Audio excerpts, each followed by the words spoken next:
Welcome back to the Holosky Podcast. We're your host. I'm Steven. And Kyle. And it is another fun-filled Monday, Holocult. We're here to jumpstart your week and get you through the slog of life that we have to deal with called work. Amen. Which is lame. But we hope to kind of light a little fire under that and get you through the work week to the next weekend. Kyle's got some weird stories from our national parks. They are awesome. Coming up today. He talked about it a little bit out when we were standing outside kicking it, and I'm stoked. I love weird shit like this, as we all know. Before we do that, we got to get through the business. So check us out at all social medias. Facebook, Instagram, YouTube, Twitter, TikTok, Discord, and Reddit. Search up the Holosky Podcast, and we shall be there. Come and join the Holocult. Be part of the family. You know how it goes. I also want to remind you, this will be the last week you have to buy tickets to the Fortean Airwaves Podcast Extravaganza. That is October 6th, 7th, and 8th at the Inn in Ada, Ohio, Ohio Northern University. Come and hang out with us. 3 days long, $50 get you all 3 days. It is the ultimate podcast experience with us, the Holosky Podcast, Cryptids of the Corn, Kill the Mockingbirds, the Bump Podcast, Appalachian Intelligence, and Uncomfortable. Well, there'll be meet and greets. There'll be a pancake breakfast. We'll do some podcast panels. We'll each have about an hour to put forth a never-before-heard show specifically for our guests at the Fortean Airwaves Festival. There is deals on room and board on the Linktree. Go check it out. It's going to be gnarly. It's going to be a good time. If you have a paranormal experience you'd like to share with the show, Kyle has your info. You can write your story out or record yourself and shoot it over to the email, which is going to be holoskypodcast@gmail.com. You can also send us a summary of what you have going on and request an interview. You can also call or text the holophone, which is going to be 618-556-0837. If you want to send us anything weird or cool, shoot that over to Holosky Podcast, P.O. Box 145, Fielden, Illinois, 62031. Send us weird shit. Yeah, haunted items, send them. Cursed items, send them. We want the smoke. Also, don't forget to check us out every Wednesday night at 8 p.m. Central Standard Time on YouTube for the night shift. Yes, do that.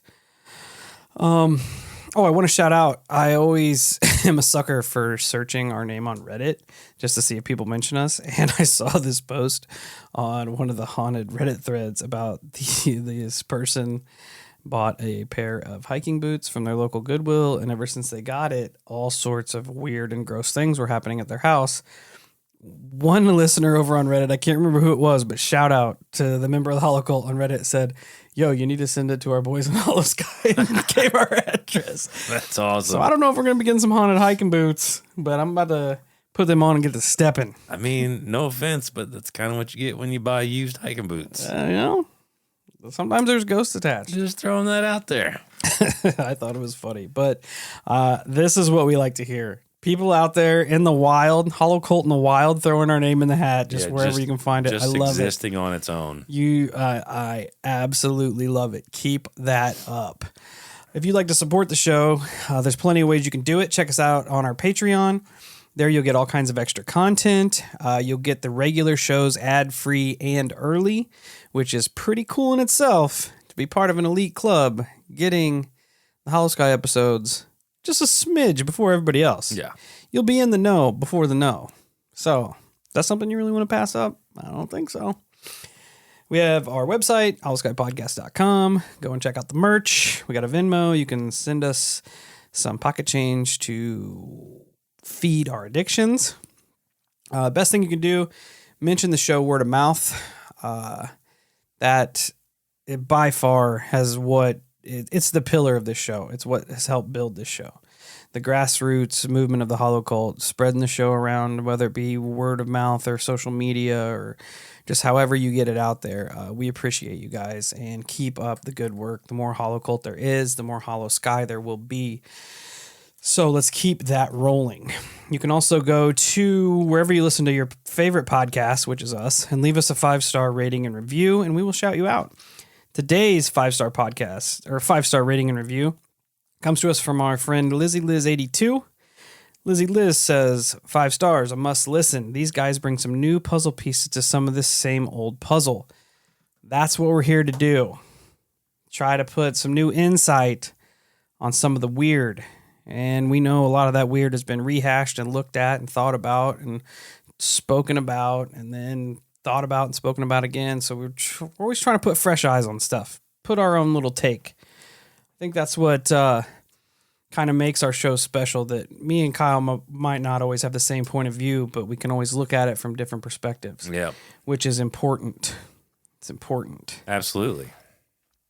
That being said, thanks, Lizzie Liz, for leaving us the 5-star rating and the kind words. Much love. Much love. On to our paranormal experience of the week, the day, the show, comes to us from our friend Faith. It says, my family's paranormal vacation. Faith says, hey Steve, hey Kyle, hope you guys are doing well. My name is Faith and I've lived in the St. Louis area my whole life. Coincidentally, I currently live about 10 minutes away from the Beaumont Scout Reservation, where Steve heard the possible Bigfoot wood knocks and the weird symbols in the trees on the surrounding area that you can see from Google Maps. The Beaumont Scout Reservation. I was trying to think of the name and I couldn't remember it. So shout out Faith for helping me remember. It might also be where I punched a Sasquatch. Hell yeah. Which you mess around, you find out. You got to do it. You mess around, you find out. Squatch, you're not nothing special. No, you're not excluded from getting the smoke. That's right. Back to Faith's story. My mom and I have been huge fans of your show since I randomly discovered you guys on Spotify in the beginning of July. We've been listening to your backlog of episodes ever since. Awesome. I do love that people are still randomly just stumbling onto the show. It's dope. Recently, my parents and I went on vacation to Colorado to visit my brother, and my mom and I both got my dad and my brother into the show too. We listened the entire drive home. Oh, dang. Yes. Repping the Holocult. That's bizarre. I love it. It's a family affair now. This paranormal encounter involved my whole family. It was the fall of 1998. My 2 older brothers were approximately 8 and 9, and I would have just turned 3 a few months prior. So personally, I don't remember the events all that much. However, my dad remembers what happened very vividly, and I grew up hearing the story quite a bit. I also just asked my parents a few weeks ago to tell me exactly what happened to ensure that I got all the details correct. I do think it's important to mention that at this point, both of my parents are spiritual and they raised me and my brothers Christian, but very non-traditionally. We never attended church services, and my parents just fellowshipped regularly with close friends and family. They focused mostly on the love that Jesus talked about and just taught us to be kind and accepting of everyone. I would now consider myself agnostic, but I do believe there's something out there that's protected our family many times over the years. In any case, my family and I were on vacation in the Smoky Mountains in Gatlinburg, Tennessee. We'd been staying in a vacation rental house a little ways from town for about a week, and we were supposed to have a few days left on our vacation. However, really early one morning, sometime shortly after 1:15, both my parents awoke with a very uneasy feeling. They were both feeling intense fear, to the point to where my dad actually thought someone may have broken into our cabin. Everyone was sleeping on the second floor. My parents were in one room, me and my brothers shared a different room, and there was a balcony that overlooked the main floor. My dad decided he wanted to get me and my brothers and bring the 3 of us into my parents' room because of how anxious and fearful they both felt. On our way to our room, he stopped to look over to the balcony, and he said he was convinced he was going to see someone standing on the main floor looking back at him. Thankfully, he didn't see anyone, but apparently both my brothers and I were also feeling very unsettled and restless and were having trouble falling back asleep. My parents both said they felt like there was some sort of spiritual attack occurring, but they had no idea why. Additionally, my mom said she thinks she may have seen a dark, shadowy spirit up toward the ceiling in the bedroom that night. Even so, both my parents continued to pray for our protection, but unfortunately, the intense fear never really subsided, and my mom said it was painfully difficult waiting and hoping for some kind of relief. The next day, my family and I drove into Gatlinburg to get away from the house for a bit. Both my parents couldn't shake this heavy, unnerving feeling, and even though we were supposed to have the house rented out for a few more days, my dad wasn't comfortable with us spending another night there, and we decided we're going to leave later that evening. We headed back to the house, and my dad told my mom to take me and my brothers out to the hot tub while he started packing everything up. The feeling of fear continued the whole time my dad was packing, and also as he was loading the last of our things into the back of the car. The feeling continued to grow more intensely. He turned around and noticed a man standing toward the end of the driveway, just staring at him. Initially, my dad thought he was looking at a regular guy, but as the entity continued to stare, my dad realized he was seeing something from the spirit realm. My dad then noticed the entity looked confused and dumbfounded, like it couldn't understand why it was unable to get to my dad, like there was some kind of force field that it couldn't cross. My dad, being completely freaked out at this point, went back inside to get us into the car so we could leave. At the time, neither of my parents had cell phones, so on our way out of town, my dad decided to stop at a payphone and call a family friend. A friend who would host weekly prayer meetings with my parents and some of their friends and family. My dad called to ask everyone in the group to pray that we make it home safely and also explain the events of the day and the night before. My uncle was at the prayer meeting and asked if my dad and my mom had talked to anyone on her side of the family that day, because apparently the previous night, the whole family woke up feeling extremely distressed as my great-grandfather had passed away at exactly 1:15 a.m. Their friend explained that he believes sometimes negative spirits can attach themselves to people, and when that person passes away, the spirit or spirits will look closely for other relatives that might be vulnerable. My mom said that her grandfather struggled with depression, and their friend thought whatever was attached to him was trying to attach itself to someone in my family. My uncle and their friends said the group would pray for a safe trip home, and we started driving. My parents had planned on driving through the night on the way home, but they were both too tired to continue driving, so we thought it'd be best to get a hotel for the night. My dad started stopping at every hotel he could along the way. He stopped at 3 or 4, all of which were totally booked, and he was getting stressed out as he might not be able to find us a place to stay. When he pulled into the next hotel parking lot, the entire lot was full of motorcycles. Initially, my dad was concerned, not knowing why there were so many motorcycles in the parking lot, in addition to still being on edge from the paranormal events that had transpired earlier that day and the previous night. But even so, he went inside to ask if there were any rooms available. They had one room, literally one in the whole building.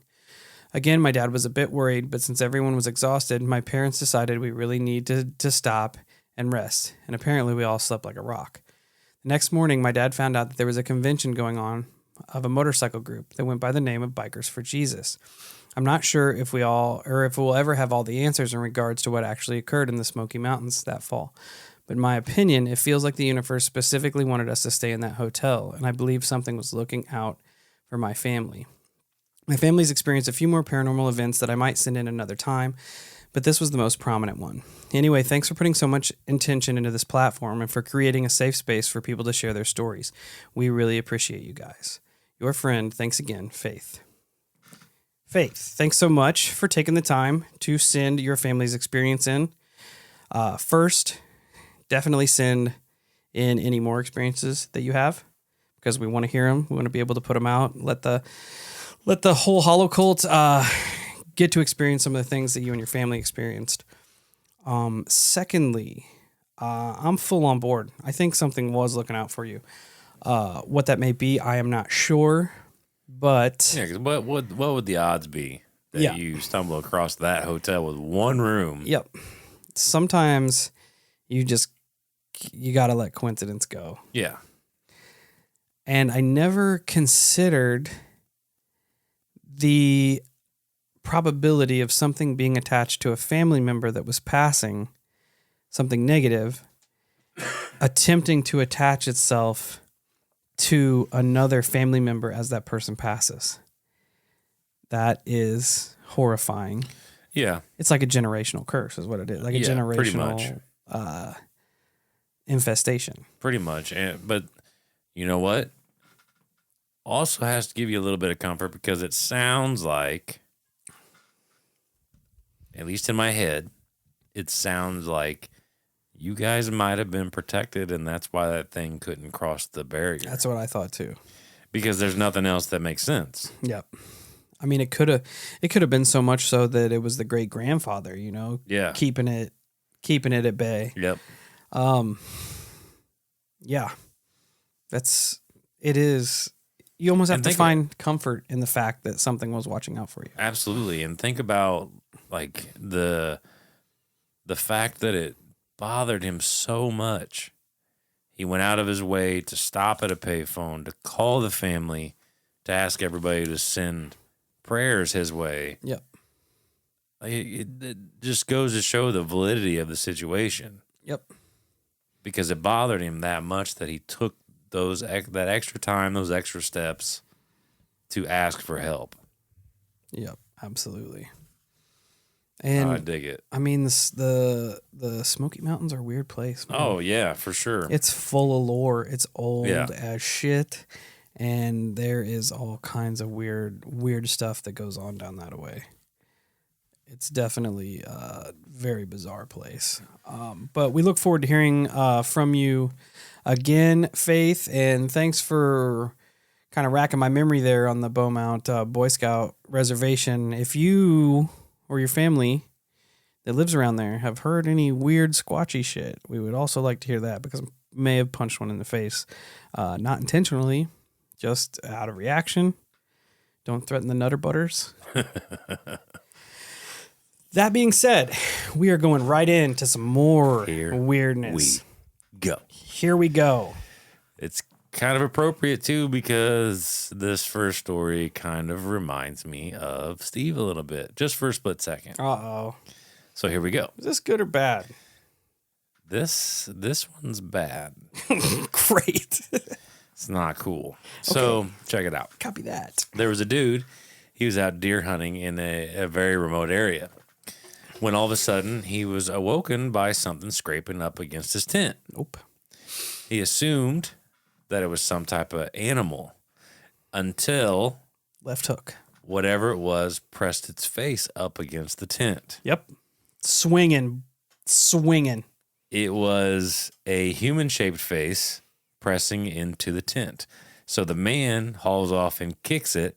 My guy. And it leaps back and seemingly takes off. The man ends up getting out of the tent with his gun, and he at this point he assumes that it's a person fucking with him, so he fires 2 warning shots into the night. And the man kind of is standing there, and as the report from the gun begins to vanish, he hears twigs snap behind him. Oh, shit. He turns around, and there was a man standing at the edge of his campsite. But this man wasn't wearing any clothing. And oddly enough, he didn't have any human flesh on him. Oh, whoa, right. The man seemed to be some bizarre mixture of meat and hair. Almost like someone decided to play Frankenstein with all types of roadkill. I was just going to say, I'm like, we're going to name this a new cryptid. We're going to call him the Roadkill Man. It's essentially what he is.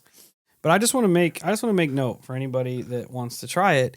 If I am camping and I am in a tent and I see a face-shaped object being pressed into my tent, you can rest assured it's getting jacked. That you are going to see a fist-shaped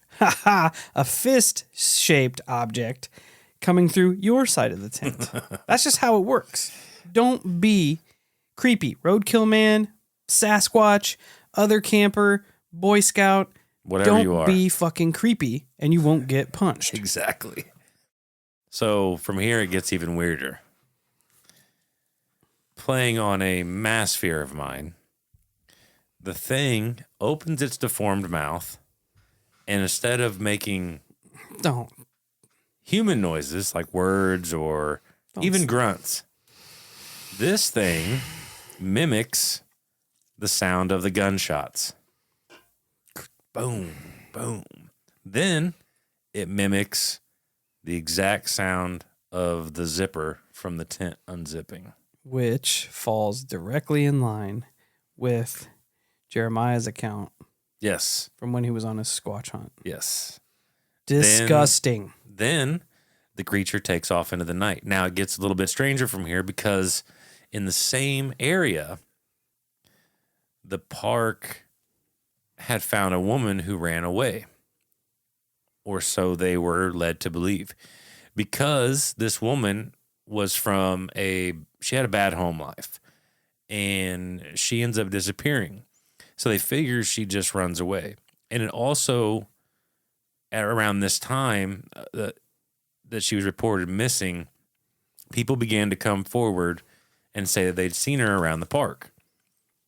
So they kind of got worried. They thought maybe because of her history, because of the bad home life, that she might have gone out into the woods and unalived herself in one way or another. So they started searching for her, and they did end up finding her. However, not all of her. They were able to find a tongue, or half of her tongue, and a quarter of her lower jaw. What? From what was described, the body parts had very clean cuts on them. And they were never able to find any other portion of her at all whatsoever. That's terrible. Because, bro, what if somebody was using people to make Frankenstein? No. That's what I'm saying. No. It's disgusting. People don't get to do that. It was gross. That story was found on phantomsandmonsters.com. The Roadkill Man.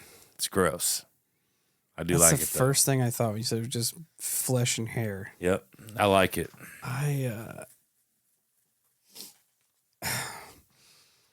That's weird, man. It's almost like somebody was experimenting. Yeah, and you hear stories of, I know people are going to give a shit about seeing Skinwalker and Wendigo and blah, blah, blah.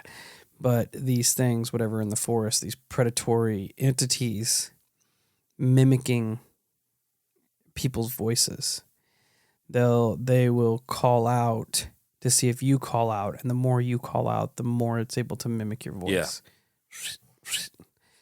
But it's just so gross. Yeah, also sucks. And I hate it. The next story here involves a park ranger from Alabama, and he was out collecting samples from streams. And this was an ongoing thing. He did it for a pretty long time. There was a stream in particular that he had visited several times collecting samples. On this day, though, things were a hair different. The ranger went to the stream with all of his gear, and he was about to get into the stream when he spotted something across the way, and it had like a grayish brown fur. And it started to emit this low growl.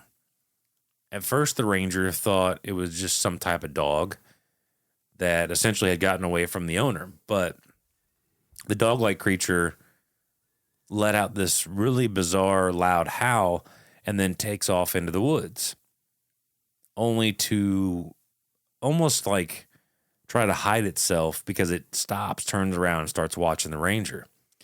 He describes it to have, and like when he's looking at it, he describes this like large portion of fur around its neck. But the ranger didn't think much of it and decided that the dog would most likely just leave and he could just get his work done. Like a lion's mane? That's what I pictured. Yeah. Really weird, right? Yeah. So that's what he ends up doing. He just kind of ignores the dog, goes to collecting his samples. But as the ranger kept moving down the creek, he just started getting this off-putting feeling. He noticed how he couldn't hear any animal noises or almost anything through the sound of the stream. So it started to kind of alarm him. And he began to think about how this creature wasn't acting like a normal dog would. It was staying hidden in the brush, spying on him. As the ranger got to his next collection point, he began to smell this like wet dog smell, but it was mixed with putrid, rotting flesh. At this point, the ranger it was like he could feel this animal's eyes on him. So he started to scan the wood line. Gross.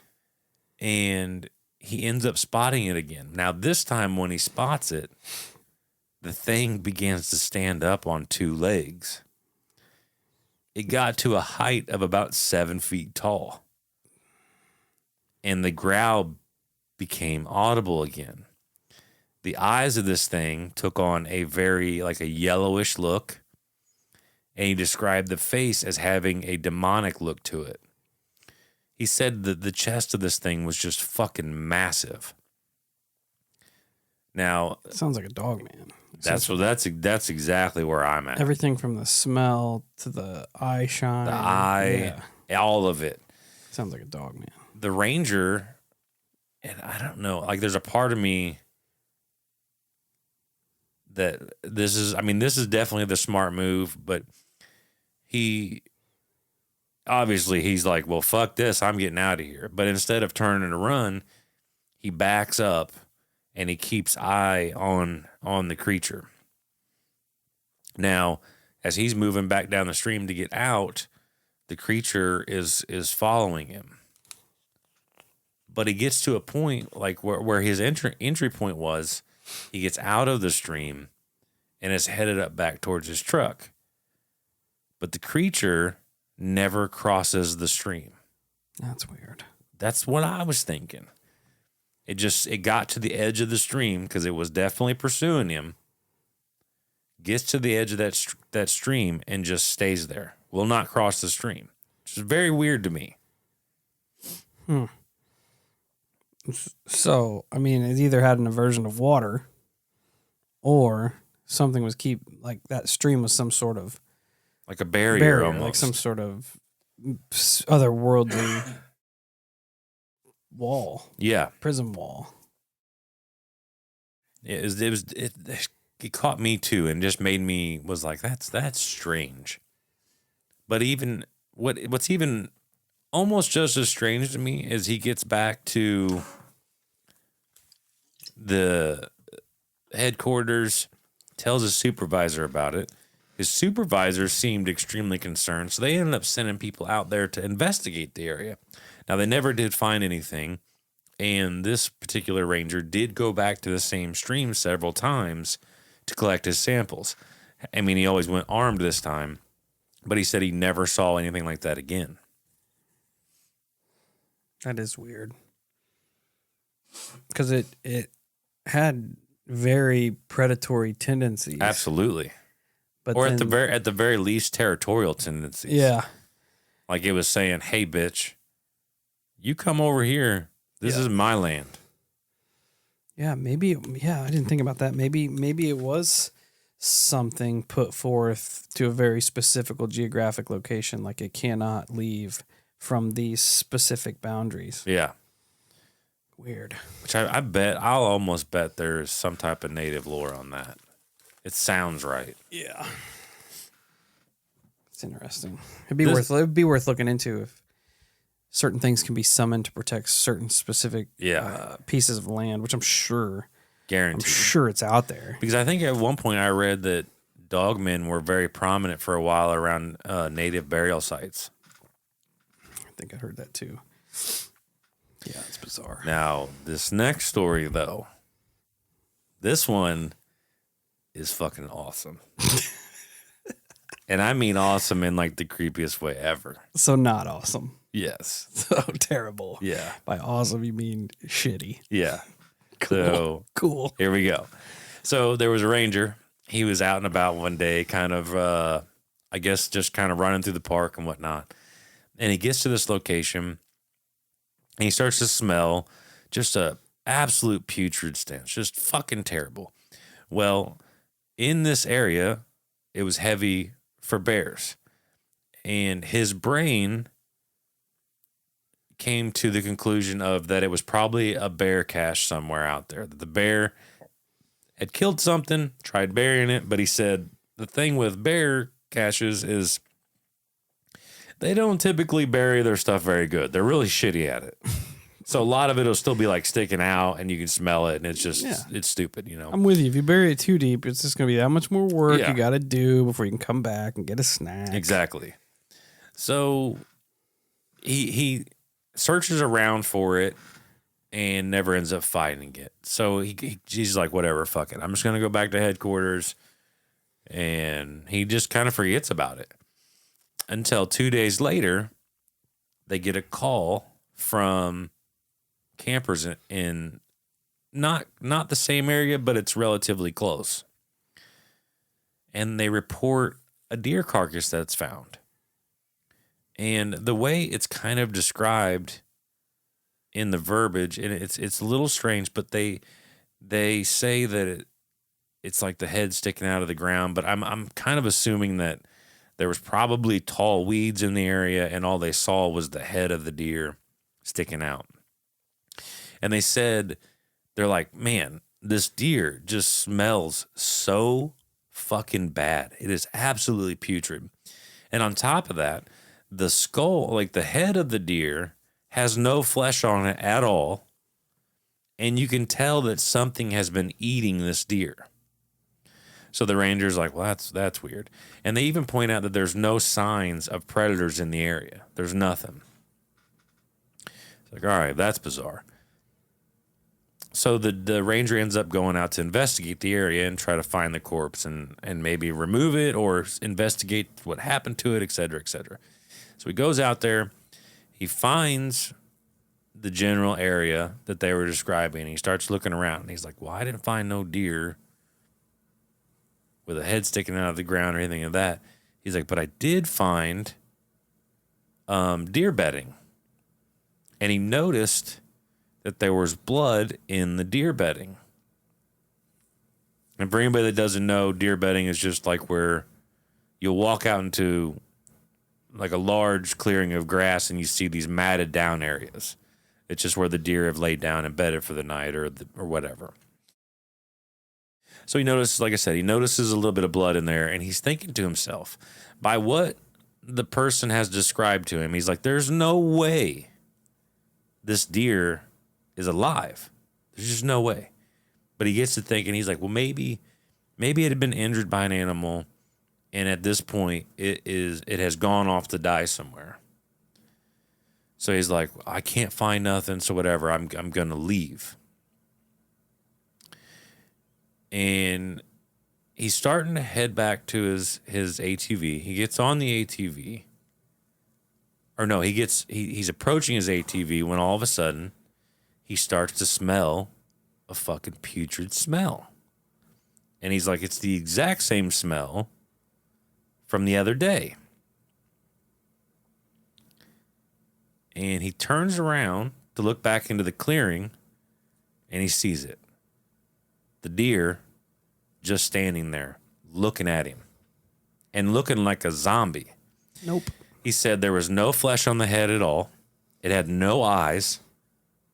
And it was missing flesh along its ribs and flank. At this point, I don't blame the ranger. He ends up pulling his gun on this thing. Yes. He fires a couple shots into it, and he's like, it just stood there. It didn't even react to being shot at all. It just stood there and looked at him with no eyes. Just staring at him. So the ranger's like, yeah, fuck this. He gets on the ATV, turns it on. See ya. Yeah, and I'm out of here. But as he's driving away, he looks back because he's kind of worried that the thing's following him. And after he shot it, he halfway expected that it would attack him, but it never did. It just stood there. And as he's driving away, he looks back, and this thing had turned and was watching him leave, but it had no eyes. That's a not deer, my friend. And he ended up, I guess he had the authority, but he ended up shutting down that section of the park for the rest of the year. And he never had any more reports about it. And he he told himself that maybe this thing just went off and died. He's like, but there's a part of me that knows that thing is still out there somewhere roaming around. That thing has been dead. All right, Bro, how do not wait for it to die because it has already happened. How fucked up is that story? That is so creepy. Yeah, what do you even like? There's not any explanation for that. No, and there's nothing you can do. You already shot it and it didn't do anything. Yeah, that's when you say, okay, we're not going back there. He did the right thing. He followed all the right steps. Oh yeah. See it, shoot it, close down a 50-mile radius around it. See it, shoot it, leave. Yeah. Then close down the area. See it, shoot it, skedaddle, shut down. It's the 4 S's. See, shoot, skedaddle, shut down. The 4 I could agree with the it. 4 S's of cryptozoology. I like it. I like the 4 S's. I fuck with it. The 4 S's of predatory cryptozoology. I fuck with it. If it was a nice deer, you don't have to shoot it. If it's a zombie deer... And that was actually on... Dude, I was half-ass waiting for you to like say when he turned back around on a side-by-side, this thing was like on 2 legs running after him. No, that would have made it so much worse. Like goddamn T-1000 in the fucking Terminator. Just that would be so much worse. But that is kind of what he's like, the T-1000 of deer. Yeah. I mean, he took shots and was like, no, I'm good. But that actually came from the Donovan Dread podcast. So that was a pretty cool story. The next one here is just bizarre. So there was a camp, and I guess it was Camp Tommy in New York. And there was a young counselor who was working there. And one night he decides, he's like, you know what? Because you're not supposed to leave your cabins after 10 p.m. And each of the cabins were a good jaunt apart. Like, they were pretty isolated from each other. Well, he decides, he's like, he's 21. He's like, I think I'm going to go see my camp girlfriend. Has he not watched any horror movies? That's exactly what I was thinking. Do you know who Jason Voorhees is? It's the worst idea ever. When they give you a curfew, you listen to it. Yes. Because you are going to end up murdered. Right. Or running into something that will probably murder you. Right. It doesn't get that serious. It's interesting, though. So he cuts off through the woods to make it to her cabin. And he's young. He's 21, right? The things dudes do for tail is insane. Specifically at that age, 100% tracks. Oh, yes. It could be a forest full of Jason Voorhees. And you're going to try. And he would be like, I could probably make it. I might not make it back. Yeah. But I'm just trying to make it there. Yeah. I'll just stay there. Yeah. I don't need to make it back. I'll just stay there. I'll deal with the consequences in the morning. Exactly. Exactly. We'll deal with that. All I got to do, I just got to make it there. I just got to get halfway point. Yep. So that tracks. Oh, absolutely. So he's walking through the woods, and he started to hear rustling nearby. And for whatever reason, because he's like, there's not many animals in the area. The worst we have is black bear, and they usually stay away from people, et cetera, et cetera. For whatever reason, he decides, I'm going to go over here and investigate. I love that bro's logic is the worst it could be is a black bear. Yeah. So think about your words. Right. So he goes over there, and as he's walking toward this rustling brush, this little 3-foot-tall humanoid being jumps out of the brush. And they're both kind of like starstruck. They just stare at each other for a minute. And the dude is not scared at all. He's like, because he said, he's like, it was more of like all he could see was like the silhouette. Like it was just this little humanoid figure. He couldn't really make out too many details. He did kind of imply that it wasn't wearing any clothes because he's like, I would have been able to see the clothes on it. So he just sees this little 3-foot-tall dude standing there. He's like, I'm going to go check it out. So he starts walking closer to this little humanoid thing. This son of a bitch, he's like, it did an abrupt 90-degree rotation. And he's like, it literally looked like somebody doing the robot dance. And then it took off running like a robot. And he said, I'm fast. This thing was on a whole nother level. This thing was so fast. I never would have been able to catch it, ever. This thing was lightning fast. This is my favorite. And he's like, it's just so weird because it ran in this robotic way. Like it moved and ran in this bizarre robotic way.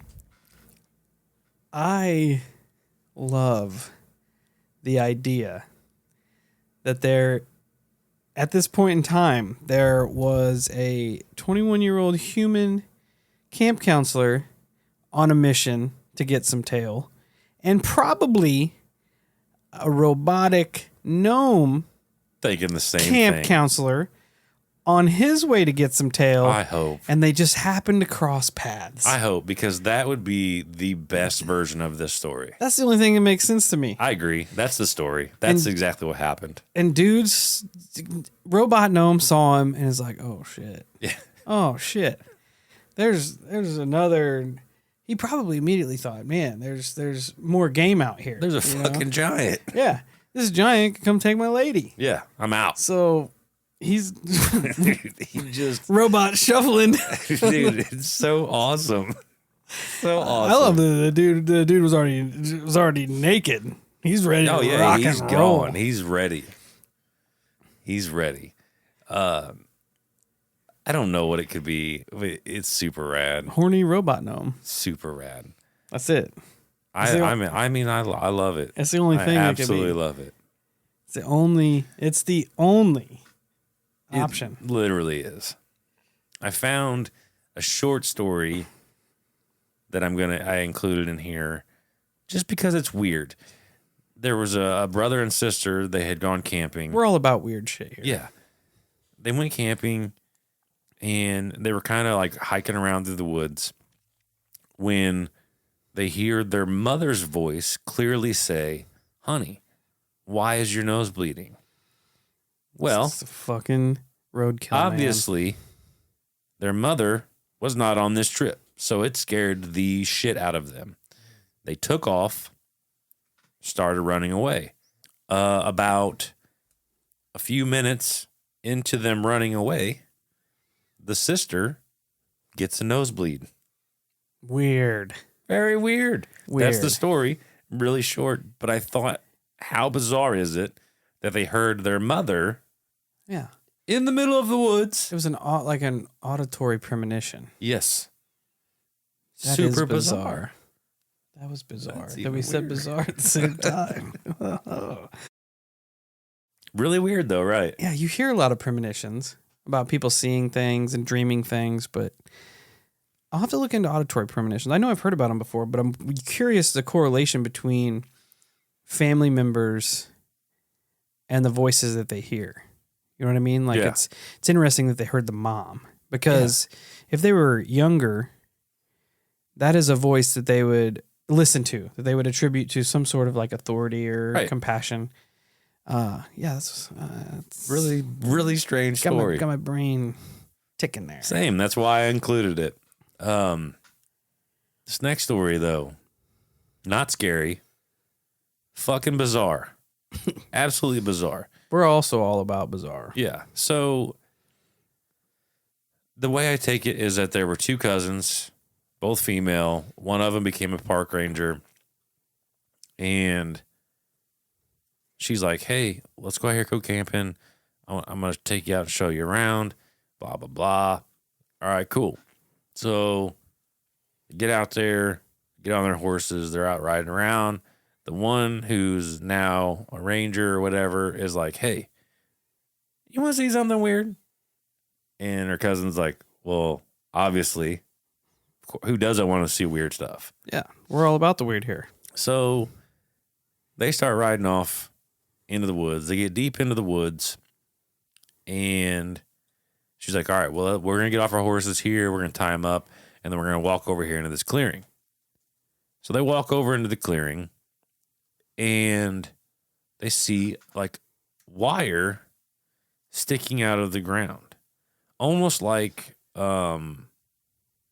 which is kind of interesting that they use this phrasing, but like transmission wire, kind of like power wire, like cable. Yeah, sticking out of the ground. Yeah, and it's in the ground, but they're able to find more of it. So they start following it. And they follow it. It's ran over rocks. It's back underground. It's ran up through trees, just all over the place. And they find where it dead ends. Where it dead ends is the weird part.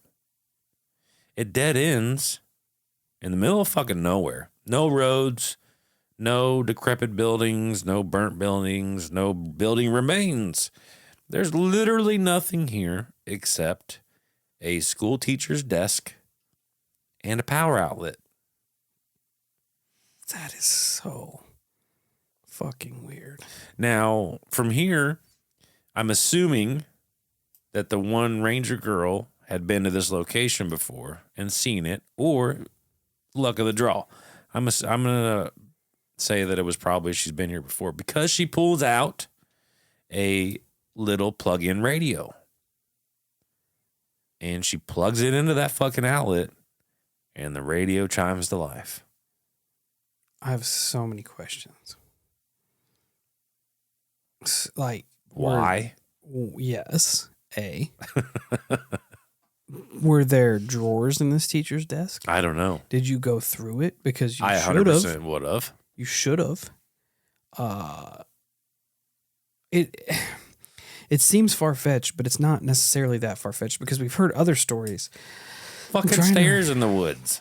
Yeah, I heard a story about in the middle of the fucking desert, they find this essentially a shipping container in the middle of the desert, like 100 miles from anything. The shipping container has full power running to it, and it's full of like computer towers and hard drives. And there's like a sole fucking monitor in the middle of this on this desk. That's concerning. Yes. I can't remember where I read it.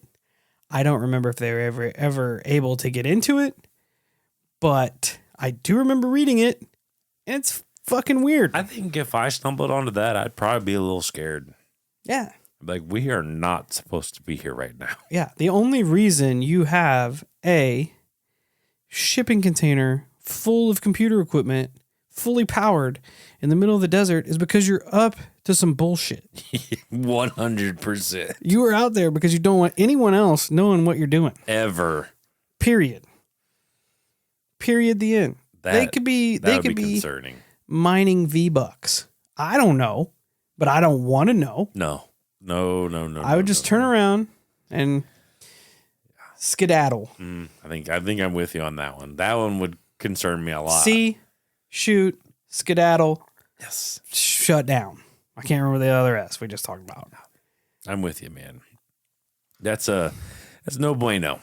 That's what I'm saying. This next story is a good one. So you've got two rangers. They're out in the woods, way out in the middle of nowhere, and they're taking down illegally placed like trail cameras and hunting blinds and stuff. Well, the one ranger he starts to feel real shitty. And he's like, listen, man, I don't feel good. I'm going to go ahead and take off. And the other dude is like, that's fine. We're almost done here. I'll go ahead and finish up, and then I'll meet you back at headquarters. All right, sounds great. The one ranger leaves, and the other one who's left behind, he starts to hear voices off in the distance. He yells out and gets nothing in return. So he just kind of was like, whatever. So he finishes up removing the cameras and all that jazz, and he heads back to his ATV. Well, somebody or something had tampered with his ATV. It took the battery cable off the battery. So he's like, whatever. And he's kind of worried at this point because he's like, well, we did just remove a bunch of illegally placed cameras. What if we're dealing with sometimes hunters get petty as shit, man. some vicious hunters? Well, they could be poachers that are ready to. They fuck with other guys' trail cams. They steal. Depending on the cards. location, could be a goddamn pot farm nearby. That's true too. So he had legit reason to be slightly worried. But he puts the battery cable back on, starts it up, takes off. However, the four-wheeler is still running like shit, and then it eventually dies. So he radios back to headquarters. He's like, listen, my side-by-side, or my four-wheeler's down. I need somebody to come pick me up. They're like, all right. Because literally, like, ATV ride, this dude is an hour out. They're like, we'll be there in an hour. So he's a good ways out there. Like I said, they're like, we'll be out there in about an hour. Hold tight. Unfortunately for this guy that's out there, he's not 100% sure his roundabout location because the other ranger was the one marking everything off. So they're kind of, trying to figure out where he's at. And he's like, well, just ask the ranger that came back. And they're like, well, he's not back yet. And at this point, he's kind of like, fuck, he should be back. Like, it's starting to click in his head. Yeah, he's like, this is probably not very good. They're like, well, we'll just start heading out that way, yada, yada, yada. All right, fine. Get off the radio. Dude starts hearing voices again. Once again, he shouts out in hopes that it's somebody that might have a map or something that can help him out. He gets nothing in response again. And he's like, the voices sounded about roundabout they're about 1,000 feet away. So he starts walking toward the voices. And he walks for a solid 20 minutes toward these voices. However, it's a trap. The voices continually get further away so after about the 20 minutes, he's like, well, fuck this. Turns around and starts heading back. But he notices that the conversation is not a pleasant one. That the voices are clear, like they're clearly arguing with each other. So he gets back on the radio and he's like, at this point, it's been hours. You guys coming out here or what? And they're like, listen, we're trying to make it out there. We just found the other ranger. We found him passed out with puke all over himself. But he did mark the locations of like where the cameras and shit were, so we know where you're at. We're on our way. All right, great. But at that moment, dude's radio dies. So now he's no communication. Starts hearing the voices again.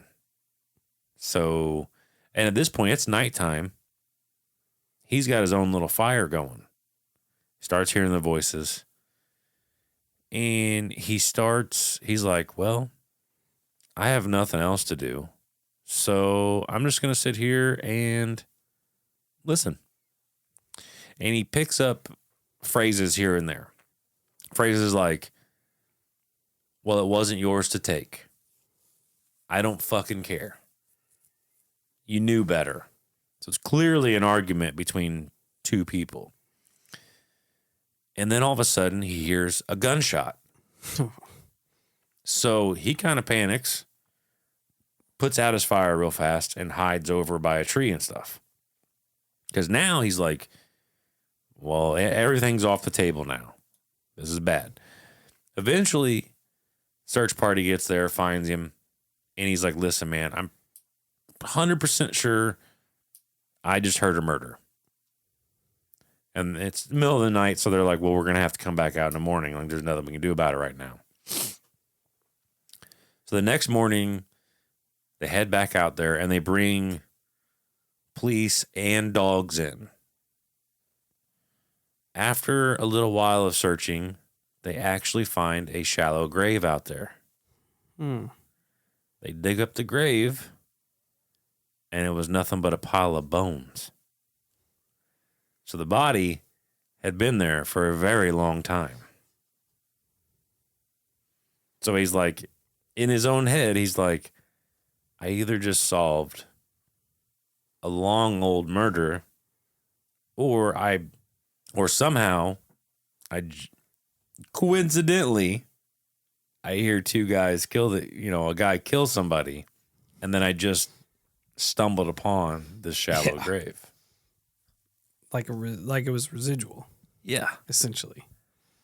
Fucking weird, right? That whole crime just continuously playing out and playing out. It makes you wonder if the voices were trying to lead him to the shallow grave to find it. Maybe. Interesting. It's just a weird story. Yeah. Yeah. And the last story I have here is short, but it definitely invokes the imagination. And I'd also like to know if there's any significance to a section of this. So anyways, there's a ranger, and he tells a story where he's way out in the woods, about 10 miles out, and he pulls to the top of this hill, and he gets his binoculars out, and he starts scanning the valley. And he notices there's this clearing in the valley, and it's a good jaunt off, it's a good ways off. But he notices that there's a woman down there, an elderly woman. He's like, she's easily 60 plus. But this woman is surrounded by 6 to 8 wolves. And I believe this took place in Montana, if I remember correctly. But she's surrounded by 6 to 8 wolves. So he kind of starts to panic. He's thinking, oh shit, this lady's in trouble. So he starts yelling, and he's honking his horn on his ATV, just trying to make a bunch of noise to scare the wolves off. Nothing's really working. She's too far away. He just puts it in high gear, starts going down there to where he's at, or where she's at. He finally reaches the clearing, and there's nothing there. Nothing at all. No sign of anything. But coincidentally enough, he finds a silver ring with a black stone on it. That's so weird. Which apparently he still has to this day. Now, my question, is there anything more to the ring with black stone? Also, what do you think the odds are of him finding that ring in that clearing? Yeah. I personally feel like that is some type of acknowledgement. Yeah, something wanted him to find that ring. That's what I'm thinking. Whether it be for good purposes or bad purposes, we have yet to find out, apparently. Exactly. I also would wonder the significance of the woman surrounded by the wolves. Yeah. If there's something that I'm unaware of, like lore-wise. Dude, the woods are weird, bro. Yeah. Especially, like, they're weird around here, where... He also doesn't give the ethnicity of the woman, which would have been a little bit more helpful as well. Yeah. Around here, we got some pretty dense forest, but it's nothing like hundreds of miles of nothing, like like a national park would be. And even to my grandparents, where they own about 200 acres, most of it's bluff land. I find weird shit up there. I found a whole campsite up there one time, a lean-to, a sleeping bag. The dude left his coat up there, left a bag up there, but it had been up there for years, right? Because it was all tattered and shit. Who just leaves all their shit? Who says, "Oh shit, I got to get out of here"? Emergency or something scary happened. Yeah, I was mushrooming one time. Actually, probably scary because even emergency, you might still pack go. up. Yeah. Well, even if you left it, you would come back at some point and grab it.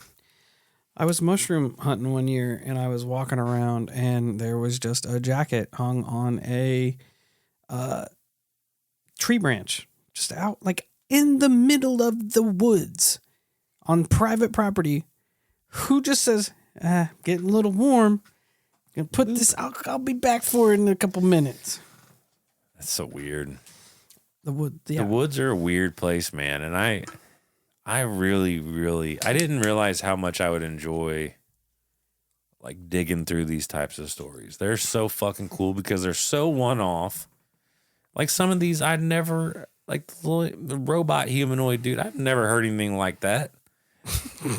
Ever. Or the damn Roadkill Man. No, two things I did not think I would be saying today was Roadkill Man and Horny Robot Gnome. Right? Mm-hmm.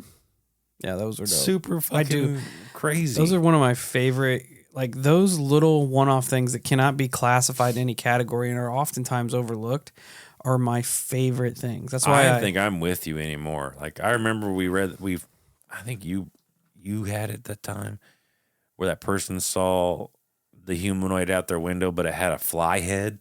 Yeah.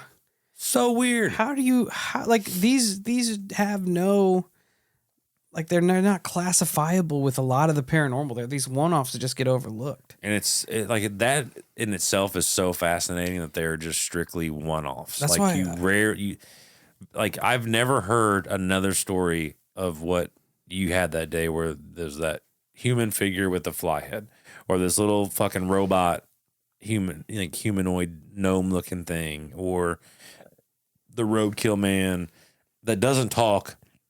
It fucking mimics noises perfectly. That gives me the heebie-jeebies. It's so creepy.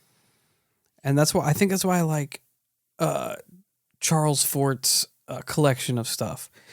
Granted, it's very analytical by the book. It just gives you a brief summary of what was reported, but it is there's so much weird shit that dude recorded back then.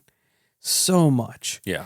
From crosses falling from the sky to weird animals and shit. Like that stuff gets so overlooked and just lost in time because it doesn't fall into the boxes that we like to put the paranormal. Right. It's not a haunting. And you know what? It's not cryptozoological. That's actually kind of the inspiration, that series, of why I would like to take our listener experiences and put them in a book and put that out there.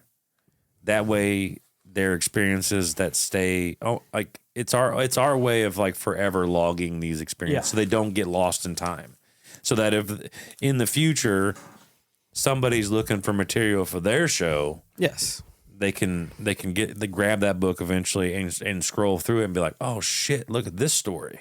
Yep. You know what I'm saying? Like, or here's another account of the Fly Man or whatever. You know, it's just our way of logging. Archivists. Yeah, there you go. That's a great way of putting it. Because like we were talking out earlier, we had a call come in to the night shift that Avery was on, and the guy recanted essentially an old hag story. Fucking so weird. Where he was laying in bed, it crawled on its chest, and he remembered it spitting something metal onto his mouth. And as I was thinking, I'm like, I've heard that before. I've heard it in exorcism cases where the victims of the infestation will spit up pieces of nail from the crucifixion and stuff like that. But we also had another night shift caller call in from a few months ago that had a dream where he was in this abandoned church and there were clergy. And when he went down there, the clergy grabbed his face and essentially was trying to spit, for lack of a better term, some sort of entity into his mouth as well. So what are the chances of that happening on our show? Two different callers. I don't know. With the same similar. Very small. Shit's weird. It's definitely weird. Shit is weird. But thanks for hanging out with us. We hope this kickstarts your week off in the right direction. Hats off to you all, Holocult. Thank you for hanging out with us over these 5 years. We're about 4.5 in. Shout out to all the OGs that have been with us from the start. Shout out to all the noobs that are just finding us. We love you guys, and the show would not be what it is without you. So check us out at all social medias: Facebook, Instagram, YouTube, Twitter, TikTok, Discord. Join the Holocult. You'll not regret it. And until we meet again, stay safe, stay weird. And I feel like the theme song for this episode should be the slice of 90s pop deliciousness, How Bizarre by OMC.